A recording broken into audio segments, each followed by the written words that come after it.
Is the racetrack a suitable place for a child to grow up? Don't answer until you listen to this episode of Barn Stories.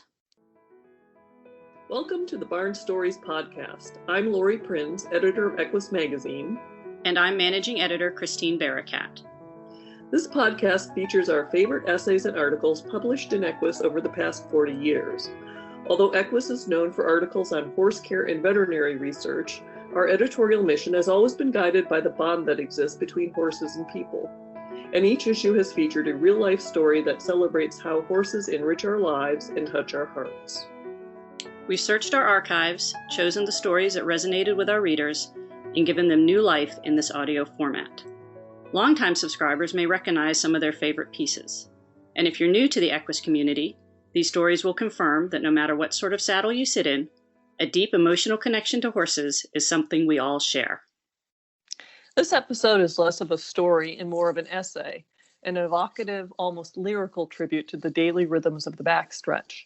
If you're not a racing fan, you may not be familiar with the small army of grooms, stallmuckers, exercise riders, hot walkers, and other workers who start their day before sunup working tirelessly to care for the horses. But these are the people who keep the racing world humming. I love how this essay describes track life through the eyes of a young girl who lives there. In those early mornings and quiet afternoons, she forges a deep connection with the horses that isn't based on race results or training times. She loves them just because they're horses. She loves their smells, their sounds, and their calming presence.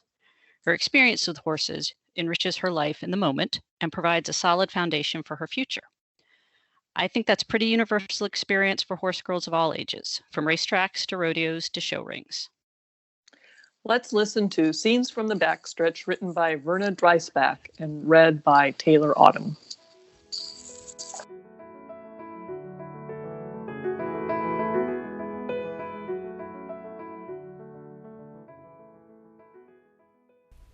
Nights are quiet on the backstretch, but there is a restlessness and anticipation, not of the rising sun, but of the activity in pre-dawn hours when horses go to the track to gallop. I felt the restlessness too. Occasionally I awoke to the sound of defiant kicking, accompanied by screams of frustration and fear. I would bolt from my bed, awkwardly attempting to find my shoes without stepping onto the cold, dust-covered concrete floor. The single window near the door, covered with dust and a metal security barrier, cast just enough light for me to fumble with the lock on our tack room door. My brother, who slept on the bunk above me, never woke to the sounds of the night, seemingly oblivious to this entire other world we lived in. Our bedroom opened to what seemed to be a limitless shed row of horses, and beyond were monstrous, robotic hot walkers, stacks of hay, and coiled-up water hoses. Outside the door, I listened for the sound of the kicking, for the horse who had found himself cast, bound by his own legs and body against the walls of his stall.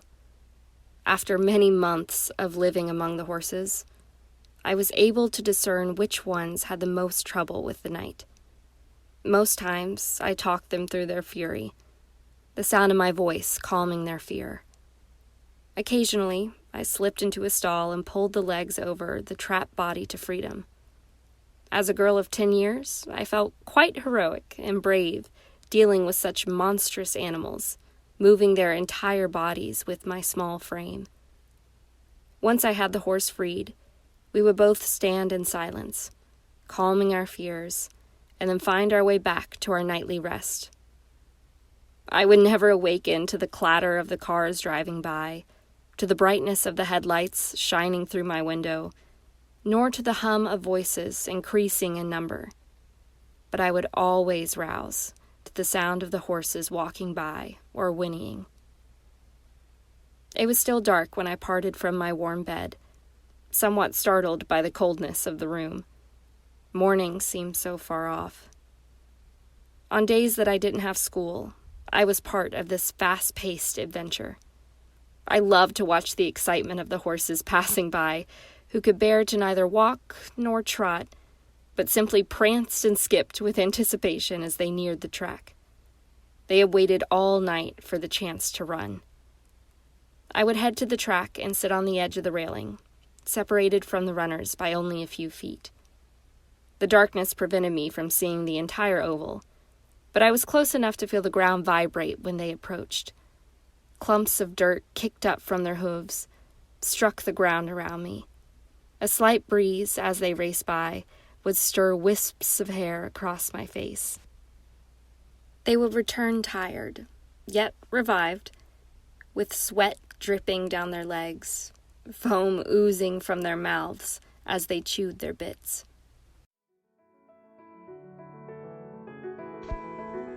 It's only natural you want what's best for your horse. Wholesome blends from Tribute Superior Equine Nutrition combine specially selected whole seeds and vegetables with a premium level of balanced nutrition. Crafted using the safest manufacturing practices, Wholesome Blends feeds are 100% soy-free with no added iron. For a buy 3, get 1 free coupon, visit tributeequinenutrition.com. Occasionally, a horse would unseat his rider at the track, and he would return with an empty saddle, reins flapping against his neck, and irons beating against his sides.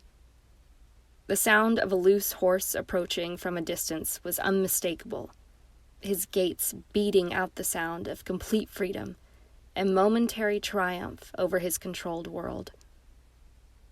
Back in the shed route, most horses behaved well, as they were washed down with a cold hose, then fastened by their halters to the methodic, circular hot walker. Others, however, would playfully, fearfully, or defiantly pull the entire machine over onto its side. This was when I was able to become a participant rather than a spectator. I took the job of hot walking these difficult horses. These intrigued me the most in their quest to be themselves, as they insolently refused to comply with their masters. They had extraordinary personality, energy, and zeal. In no way did I attempt to tame or control them. They would prance and hop about, walking sideways as their bodies moved in every possible direction. The rising sun signaled an end to the chaos. The heat of the day intensified the smells of the wet horses, the urine-soaked ground, and the piles of manure being carried away by the tractor. Owners, trainers, and jockeys had left or were preparing to depart. Horses were returned to their stalls, now piled deep with clean, fresh straw, where buckets of warm bran, sweet grain, and fresh flakes of hay awaited them. The horses had to choose between eating first or rolling in the sweet-smelling soft beds. Life slowed, and with the final load of the tractor, silence settled in. The people were gone, and all that was left were the horses and me. This was the most peaceful time of their day. Not a single head stuck out from a stall. They were all at rest, finally. Looking back at my childhood, I realized I felt most at peace during these quiet afternoons at the racetrack. I would sit and read or do my homework near the stall of my favorite horse. The solitude was welcome, yet I was far from alone. In the nonverbal world I lived in, there was a mutual understanding. It was not solely because I lived with the horses that I was able to understand their world, but because I chose to be a part of their world. Too often we live or visit places, yet never really feel like we were there. They are easily forgotten, or we're in some manner unsatisfied. We become spectators in life, rather than participants. This is true not only of places, but of people. Our interpersonal relationships are full of the spoken language, with the ability to express feelings and desires in words. Yet they seem to be the most difficult to attain and maintain. The art of true connection is lost. With the racehorses, I was able to develop authentic relationships, and it was fulfilling. Innately, I knew the desires and feelings of the horses I lived with. The horses were my family, and the racetrack was my home. Thanks for listening to Barn Stories. We hope you enjoyed this episode. If you have a favorite article or essay from the Equus archives that you'd like us to feature in a future podcast, let us know. You can reach us at equusbarnstories, all one word, @gmail.com. Did you enjoy this episode of Barn Stories? Head over to iTunes to subscribe, rate, and leave us a review. Thanks for listening. The Barn Stories podcast is a production of the Equine Podcast Network, an entity of the Equine Network.